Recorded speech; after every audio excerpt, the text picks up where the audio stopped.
Christian music is ancient, but sitting here in my studio in Nashville, Tennessee, the Christian music industry is still incredibly young, which means every artist, songwriter, producer, and creative making it today isn't just making music, they're participating in something sacred and powerful, while navigating that delicate dance between ministry and industry, making Jesus famous while honestly hoping the world notices you too, shaping theology while trying to make something genuinely great. My name is Sam Hart, record producer, songwriter, and someone who's been making Christian music since the 90s.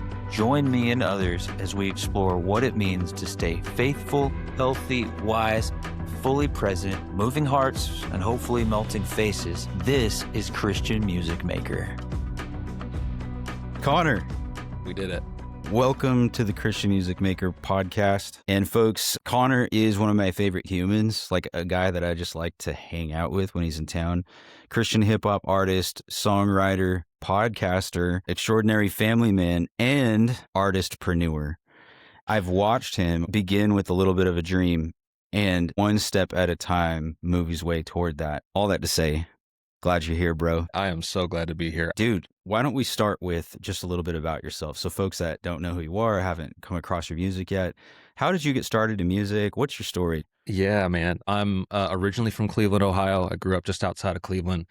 Big Christian family. But in regard to like the most impactful ways that I got involved in music and where I am today, I think my mom specifically was just very attuned to culture as a kid for me and could see that my friends and peers were very into music. And at that time, it was like Nelly and 50 Cent and, Eminem and music that my parents did not want me listening to as a young kid, and rightly so. My dad was a pilot, so he was in and out a lot. So a lot of this fell on my mom, and she just was like, I'm going to go find alternatives for my kids. And that was right at the time as DC Talk was popping off, and then soon after that, John Rubin and KJ52, all the beginnings of like Christian hip hop. My mom would just like find these artists and go to the local Christian bookstore and buy us the CDs, and then she'd wait for them to come through town, and I'd be going to concerts like kind of in the hood of Cleveland on a school night because that's where these guys were booking shows in these small little dive bars, and it just became a part of our life. Like music just became a part of my childhood. Then we'd go to a live fest, a big Christian music festival in Ohio every summer. We'd camp, and it was how I encountered God as a kid. And I remember being at these festivals being like, I want to do that. And it wasn't even about like the lights and the stage and the fame and anything. I'm watching these guys move a group of people with the joy of the Lord through like their gifts and talents. And it just struck me at such a young age. I was like, I just want to do that. But it wasn't until college that I really, really started writing songs, and lost a bet in college to play a song at a talent show. And that was the first time I ever played a song live, and people loved it. It was just like acoustic hip hop song. It was in that moment that I was like, wait, I could do this. People liked the song and they were singing along. I actually have a video of it, and you can see the smile come over on my face as people sing the chorus back to me.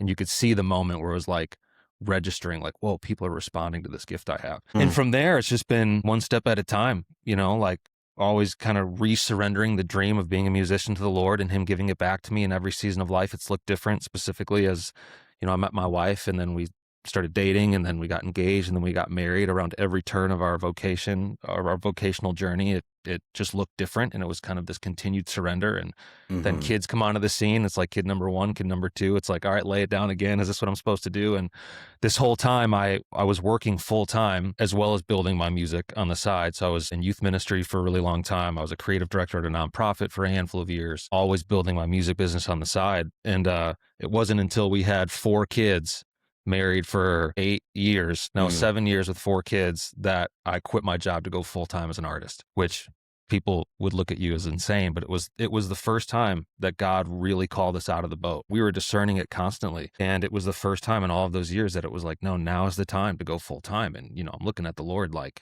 we had these conversations, like, dude, right. Sam, am I crazy? Like when I quit my job, I came to Nashville that first week, and we had a write, and it was like, dude, I'm in it now, But it was that constant surrender. And, we looked at it as like, if we don't try now, we'll regret it forever. And right. We feel like this is the call in our life. And so, so here we are. Now I've got 5 kids, and I've been a full-time artist for almost 3 years, and we're in the thick of it. Yes, I remember those conversations well, man. What were the emotions like leading up to taking the jump to go full-time, leaving the security the benefits, all those things, which as I'm asking you that, man, I'm just running the reel in my mind of Dude. what it was like in the Yeah. exact same season for us. But what were those emotions for you leading up to that? I mean, it was crippling. I mean, it's just such an interesting relationship between fear and trust. To be so afraid of something that you can't see is a really odd reality of like, I'm so afraid of not being able to pay bills. It's like, well, you don't know yet. You have to spend enough time with the Lord where you start to, his voice drowns out the lies and his voice actually brings clarity to the unknown. Because when you think about it, like, I'm afraid of something I can't see. It's like looking at a forest and being like, well, I know there's monsters in there. And you're like, yeah, but you don't. Like, you've never stepped foot in that forest. Like, it could be full of like amazing gardens and rivers and streams and beauty, but you refuse to step into it. But that takes a long time to muster up the courage to be like, no, we'll walk in this, especially when you have a family on the line. Like, to your point, like the security and the needs and the risk just keeps getting greater and greater and greater. I mean, in that season, I really started struggling with anxiety. I had several panic attacks that were extremely bad. I was convicted of the call and I knew what we had to do, and we were making the decision to do it. Like, I had told my job, we're leaving in 9 months. Like, at the end of this year, I'm leaving. So it was funny. So it's kind of like we made the decision, but then I had to live out that decision in real time. And that was actually the hardest part. Like, I think a lot of people get it wrong. People think discernment and like deciding to make the jump is hard. Living it is way harder. For us, it was like kind of just end of one chapter, start completely over, beginning a new chapter. Like, for me, it was more making the jump to a full-time record producer from always having worked in churches as a creative director or worship director or whatever. But then it's like, okay, no more insurance. I'm paying for my own. No more first and 15th, like dependability. It's now I go out and I drag the buffalo home, or we don't. Dude. You know what I mean? Yeah. But it's exhilarating at the same time. I mean, you have to be built for it.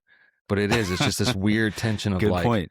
This is insane, but exhilarating. And I think the emotions change with every chapter you're in. You know, like, I loved the job I had as a creative director before going full-time in music. I was very convicted, like, I'm supposed to continue to sow there until like I'm kind of uprooted from there. Then I woke up the next morning and God very specifically said, like, I will take care of the landing pad for you guys over here, you know, on the other side of the leap. And we just had to trust that. And God provided, man. And he's still providing. And we're just continually called deeper and deeper into trust. And it's funny, the things that I thought were risky then, I'm like, oh, that was easy.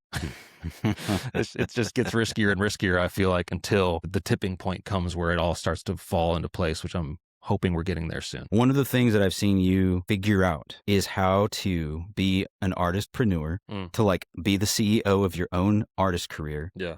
And figure out the live show things. And I've seen you go all over the country, but also overseas. And it seems like you've done a great job of just lining the planes up on the runway to always know what's next in terms of your tour.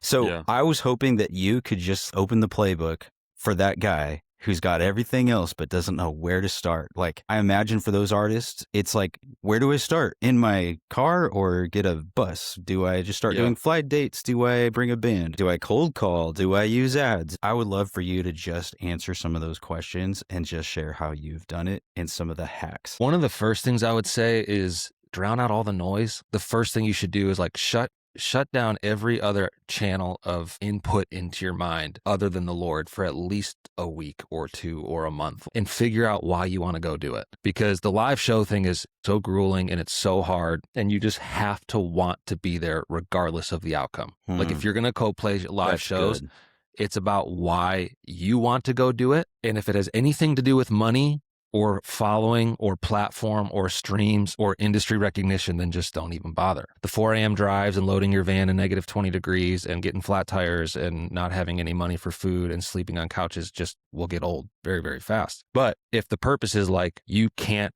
sleep at night without thinking about infusing a room with the joy that God has given you, go get after it and stop at nothing to do it. And that's just kind of my heart. Like, I fell in love with music and encountering the Lord through live music. And that's what my heart is just on fire to do. I started before social media was a thing. And so for me, I just like bought a couple moving lights early on, and I had a DJ and was like, I think I could just kind of make a concert. Like, let's just, get some speakers and like turn these lights and let them move to the music, sound activated. And that's kind of how simple it started. My DJ would play my tracks and I'd rap over my tracks, and we could fit it all in a small car, and I'd sell some CDs and we'd play wherever anyone would have us. And I still to this day would stand by, I don't know other artists in my world that are doing that. Back then I would be like, yeah, I'm the only artist I know like out really playing shows. And still in my circle of indie artists, if anyone's playing shows, most of them are worship opportunities. They're not like entertainment, like real concerts. If you decide to go do it, you'll stand out. Like if you decide to go build it and figure out how to do it,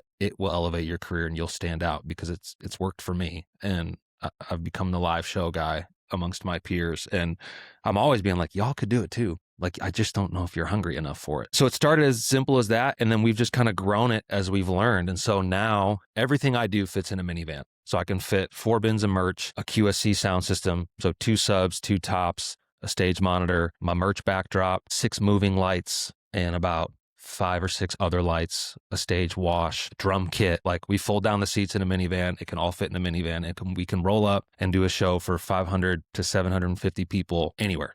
A lot of people will say we're doing it the wrong way, but then when we roll up to places where we're in a lineup with other artists, we're the most nimble act, because it's just me and my drummer runs all my tracks. We have live drums. We do all of our vocal processing through Ableton on our laptop, so it's all controlled. So when we show up, everything sounds how we want it to sound. And other bands will roll in with their own engineers in front of house and this and that, and they're like having tech issues and power issues and all of this stuff. Oftentimes I find that for the opportunities that are in front of us, lugging all of that gear and paying all the personnel and the craziness of the setup and all of the sound checking for the product that is delivered is very underwhelming. When we can just roll in and be nimble and pop up in a couple hours, if it's our own show, or if it's not, if we're playing a festival, we're up and running in 30 minutes, we can light a room up. You mentioned the days of like selling CDs, like the days before social media. Yeah. How has what you do now changed from what you did then? Honestly, the only thing that's changed is my desire to kind of film it and make content out of it. The temptation is always for it to become about that,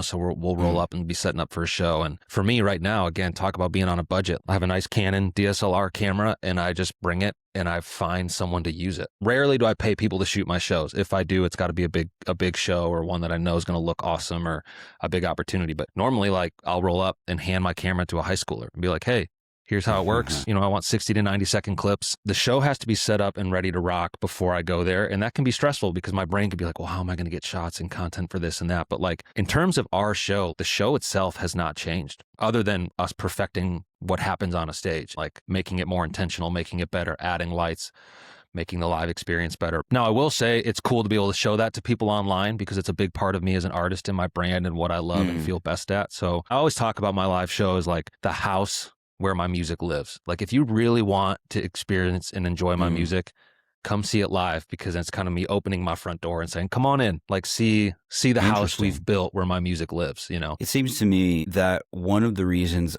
a lot of artists love the idea of signing with a label is because those artists self-identify as, all I want to do is write songs and sing them. Man. I want to write songs and sing them. There can tend to be, over time, this mindset of waiting for someone to come and rescue, waiting for someone who's going to come and show up and just be that missing puzzle piece, whether it's an A&R person who wants to sign them because they believe in them, or it's a booking agent that wants to book things, or it's a manager. Sometimes I've observed that and thought, well, why don't you just do the thing until you can't anymore? How would you say that this whole live side of your career fits into that? And how has it been for you? And how would you encourage or challenge other artists that have maybe that mindset of, I don't really want to do it? Well, I get that, because I wake up every day. I'm like, man, I need that savior to come in and rescue me from where I'm at. Because it's just hard. It's a grind and I love it. So I'm the reverse. It's like, I am doing what you're saying. Like, I'm just going to go build it and do it until it gets enough momentum and enough traction that it does start to attract the labels and the management and the people who would be invested in it. But I get that struggle, because I am in a place where I'm like, I just want to write better songs, because the live show doesn't get better unless the songs get better. And for me, I have to really compartmentalize that. Like, I can't kind of do all of them in the same day. If I'm going to write I've noticed my songwriting gets better on day 3 if I spend days 1 and 2 writing, letting the faucet run. And then by day 3, it's like, oh, the water's looking real clean and pure and awesome. But if I spend like 1 day writing, 1 day prepping for a show, 1 day writing, like it kind of really throws off my creative rhythm and inspiration. And so, but I do think the live show brings inspiration, and you see the reason why you write songs, right? You're out there like with people hearing their stories after shows. And I come back so fired up to write, and I write differently thinking live. Like I write thinking about the live show, like, oh, this could be a cool moment. And then specifically with this record, doing live arrangements, we've done new arrangements with the songs with like light cues and everything that just make the songs crazy fun live. And so I would challenge artists, like, obviously write the best songs you can write, but you got to go see if they're going to work. And I'm old school that way. Like nowadays you can just put a song out and make some content and see if it would hit. But like, again, I live by my convictions, and I'm convicted of live music, and I'm convicted that's the path the Lord has for me, is like, if this is going to blow up, it'll be through the gifts he's given me, which are in the live space, not through me sidelining those to try to make a viral piece of content. I think artists err on waiting rather than building. And you can never go wrong building. Like forward motion is the best discernment. Find a coffee shop, throw your own show. And it just takes a lot of confidence, and it takes a lot of courage, because no one might show up. Or you just may feel silly being like, I'm inviting you to my thing that I'm going to promote and market and hold the door open for as you walk in and MC. But that's what it takes. And you got to see if it's going to work. Just last thing I'll say is anyone in the industry will tell you hard work beats talent day in and day out. I've seen that time and time again, even with the most talented. I mean, it's been a couple of years ago now, but that Garth Brooks documentary on Netflix, I don't know if you ever saw that, but man, it was so inspiring to me, and also just a reminder of all the things we're talking about. It's like that dude has a talent for live shows and has the songs and has the voice, but also has a tenacity that is unmatched, right? And it's what's interesting is you mentioned, I'd like to build something so compelling that labels want to come alongside and pour gasoline on the fire, right? But what I saw with Garth is even when that time came, he didn't just hand over the keys and coast. Right. He remained the CEO of his own company, and he remained at the helm, the man with the vision, and kind of treated the industry as part of the team, but not as the people he's asking permission for how to do the thing he felt called to do, if that makes sense. And how do you see that? I think there's a short list of things that I would love to hand off to people that I think would just free me up. So being able to hand off some of the admin stuff like booking and routing the tours, like that would be amazing. And I mean, honestly, would just love to have a team. I mean, it is a lonely road doing everything yourself. And it would just be fun to have people on board who are like, dude, yes, this. Like, let's grow this thing. I mean, a great example is, so my drummer, who's my cousin, he's just been looking for experience and opportunity. And so like he's pretty much joined my team full time now. It gives me more capacity to go promote the show and work on ticket sales and things like that. So I've got the artistpreneur, the indie in mind, who's never really done the live thing, but they're ready. They know it's their next step. Yep. I'm also thinking about the artist who was signed to a label and is now realizing the next phase is to take this part on themselves. Yep. So for you, what are some brass tacks? Is it cold calling? Is it networking? Is it word of mouth? Like, how do you route your tour? The first thing I would say is just a foundational piece is just make sure you have an awesome brand and know why you're doing it, right? Because no one will book you. I mean, those just have to be in place, and have an elevator pitch. So when you get on the phone, you kind of have a written elevator pitch that you're sending via emails, and you have one that you can say on the phone that are just short, succinct, powerful, engaging, charismatic. It just really tells people who you are, what you do, and why they should book you. So if you can have all those pieces in place, then I do a lot of emails and a lot of cold calls. At this point, I have the places who have booked me over the years, different churches, some high schools, some venues. And so my strategy is I'll lock one in. We'll say we're playing in Chicago. That's 5 hours from here. We're driving 4 hours through Wisconsin. We're driving through Madison, Wisconsin. We're driving past Milwaukee. Green Bay's in there. You can dip down into Iowa on your way through. Like, I'm routing it on Google Maps, and I'll just search churches. You can search by denomination, geographical location, by city. I'll start with an email. And for me, the booking process is pretty spirit inspired. I have email copy that I copy and paste, but I always send every email individually, which again is so old fashioned. And sometimes we'll change the first 3 lines. we're driving through Madison. Like I played an awesome show in Madison once. And so I'll just be like, hey, so-and-so pastor at so-and-so church. This is Connor. I'm a Christian hip hop artist from St. Paul, Minnesota. Madison feels like home to us. We've played a show there once before and loved it.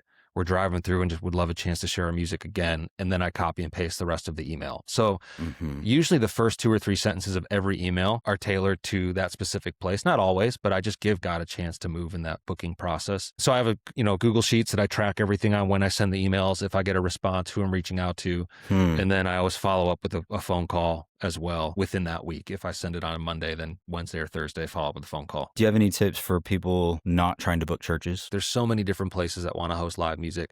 If you're just starting out and you want to get into like local venues that are legit, you have to have a track record of getting people to come play shows. And so I would recommend throwing your own show. Find a place, whether it's a church hall, like a ministry center, ideally if there's some kind of more public facing space where you can, again, kind of create your own atmosphere, create your own event, book your own openers, like make it the most you show you can to get the most people in the room. So that way you have now kind of the ammunition of saying, well, hey, I played a show last month and we had 150 people show up in Nashville. We would love to bring those people to your space next week or in 3 months or wherever. You have to have some sort of track record. And I think that's where a lot of people get held up is like, well, they won't let me in unless I've played these other venues in town that show that I have a following. And it's like, well, just go build your following. Like go throw your own event.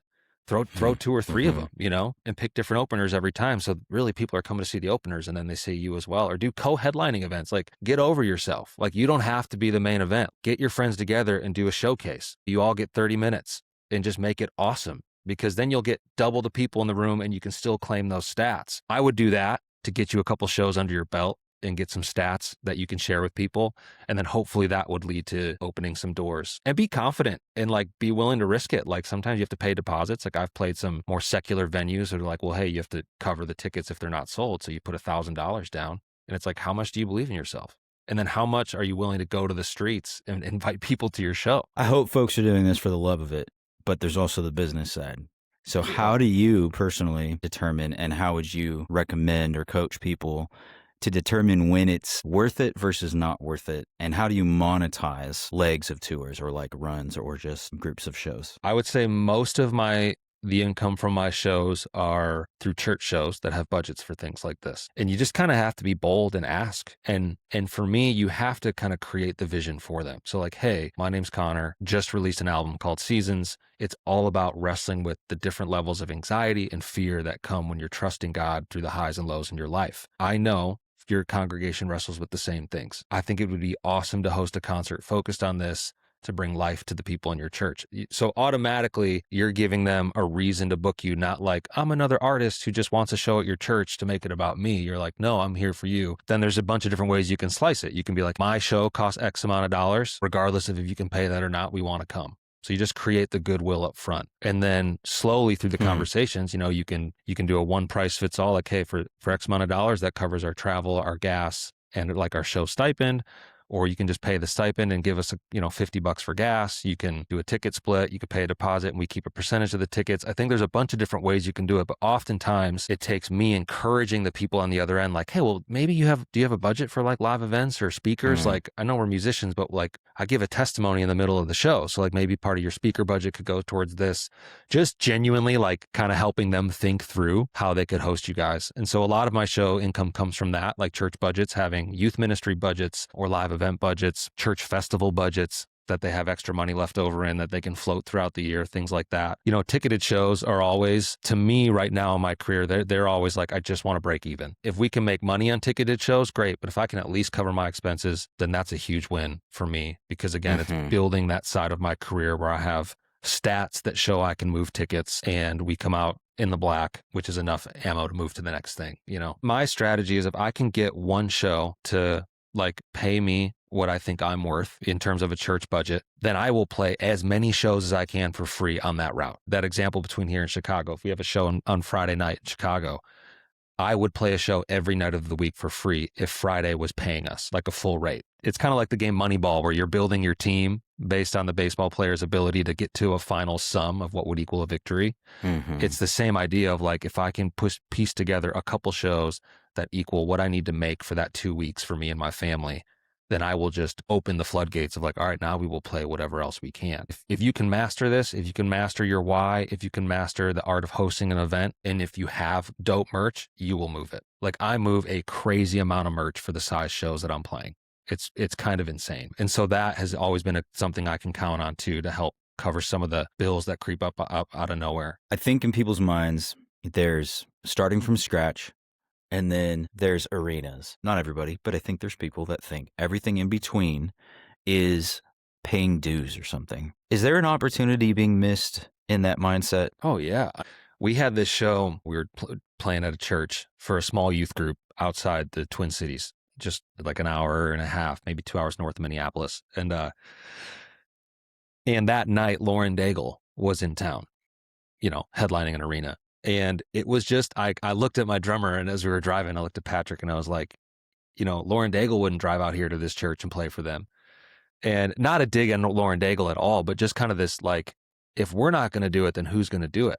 A lot of people can't come into the city, can't afford tickets, can't go do this thing. And I pride myself in bringing an arena level show everywhere we go. And I mean that. I humbly say we could play an arena tomorrow and we would play the same show that we played last night for a youth group. It would just be bigger with more people, but the energy we would bring would be the exact same. And so it was this kind of cool moment to be like, every show we have, we're going to play for a middle school this week, and we will bring the whole light rig, the whole sound rig, and it will be the same show that we played at a live fest for 500 people. It'll be the same show that we played when we opened for Crowder. Again, it's like, why are you doing it? I mean, the reward is the journey. The reward is the journey. It's the people you meet along the road. And that middle season that I'm in, I am not rushing it. Like, I'm excited to see how God's going to move in it. We're definitely ready for the next level. But man, do I love the people I'm meeting. I love the shows we're playing. I love the ways we're being refined. If I've had the opportunities I wanted when I wanted them, we would have failed miserably. A live fest is a great example. Like, I grew up going to a live fest. I've been trying to get into a live fest for years. One of the country's biggest, most well-known music festivals. And I've always felt ready. Like, oh, we've got it. We could totally rock a live fest. It took like almost 8 years to get booked. And the year I got booked, which was last summer, was the year that I had like made inroads with the Nashville booking agency, and they were going to be at a live fest that year. It was the year that I put out my new record, which was my best music, that we got put on a stage with other really, really well-known artists in the thick of a great lineup. God had just lined it all up with my best music on the best time of day at the stage that we were on, with the booking agency there to see us, and a lot of other awesome connections made. And so it was just kind of like, man, if I got a live fest 3 years ago, it would have been wasted because I desired it when I wanted it. God had his way, and I got put in a position to really have a big win for my career by meeting the right people, showcasing the best show I could at the time God wanted. You can't rush what God's planning, no matter how hard you try. And the sooner you can realize that, I think the more peace you'll have in your heart and the more faith you'll have in the process and in the journey that you're on. You had talked about the hustle. I loved your example of taking 8 years to book a dream festival. And if you were to talk to that artist or talk to Connor at year 3, 4, 5, something like that, how do you get through the hard days, the discouragement, the wondering, is this where I'm stuck? Is this how it's always going to be? Is this worth it? It feels like maybe it's costing more than it pays, or it takes more than it gives. How would you encourage that artist? One, I would really ask them or challenge them to try to identify where that's coming from. Oftentimes, my discouragement is coming from comparison, not from the Lord. The Lord has never discouraged me, right? My wife has never discouraged me. The most important voices in my life have never discouraged me. For instance, I'm off socials, but the other day I turned them on to upload something, and I saw a reel of Brandon Lake in a room with the top Christian and country artist for a writing retreat he had. Immediately, I was like, I'll never be in that room. And it like crushed me. Out of nowhere, these voices started coming in to the point where the defeat felt so heavy, and I haven't felt that in a while. I just shut it down. I like turned it off, got out of my studio, went for a walk, and like I came back and wrote an awesome song later that day. I felt it and I moved through it, but I didn't stew in it. So for most people, I would say defeat, failure, feeling like it's not happening fast enough, quick enough, comes from some level of comparison somewhere. So I'd be like, hey, try to identify that and root it out. Get it out now. The more kind of just normal, like, hey, this is costing me money and I don't know how to do it or whatnot. I think there are real questions you need to ask, and like, how can you become more nimble? How can you cut things out? Like, for instance, I've actually been in the season for like the last couple of years, like, if you can't afford it, don't buy it. which sounds silly, but nowadays, you can finance anything. But I'm like really in a season where it's like, no, I can't do that. Like I have to just use what I have. When you start looking at your career that way, even your life that way, it just opens so many opportunities that you may not have thought of. Like strip it all down and get real simple. Something I run into a lot is these guys who are like bringing band members and all this stuff. And I'm like, run tracks. You're not good enough yet. Like you're not good enough yet to have a whole band to make it worth it. Run tracks and have a live drummer and strip it way back. We bring the same level of show as a full band right now. There's just 2 of us and we're saving a ton of money. Like it's how I can support my family. And so you got to get out of your head about how everyone else is doing it and how everybody else is paying for things and how everybody else has done it before and be like, how can this work for me? And how can I make this the best that I can make it? Earlier, you mentioned the process of feeling discouraged and crushed from comparison, and you shared your example there from the reel you saw. You were able to process that and move into a place of then inspiration and write a song. What was maybe that time between shutting down and writing a song?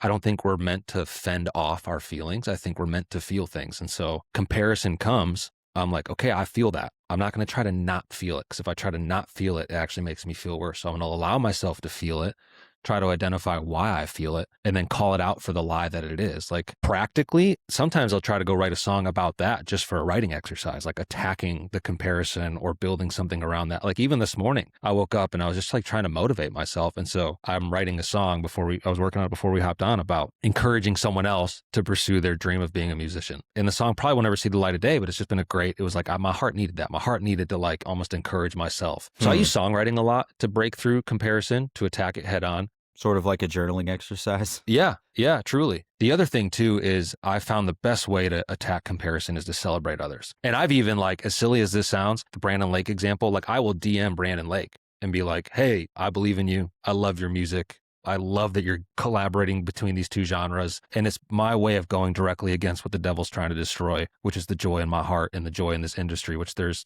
no room for infighting in the Christian music industry. And we're seeing it all the time. And it's just crazy to me. And it's like, if I find myself comparing myself to anyone specifically, whether they are a A-list celebrity or my peer, I'll shoot them a text or a DM just as the, again, forward motion, the action of trying to go at the comparison or the jealousy or whatever it may be aggressively, rather than just like being on defense all day long. That is so valuable, man. And I appreciate you being willing to just open up and share that. And, man, so much gold here, and this has been so life-giving. Thanks for joining me today, man, and being with us, and just all the great ideas and insight and stories from your life. Dude, honored to be on here and sharing what little I know. So thanks, bro. Cheers and amen, dude.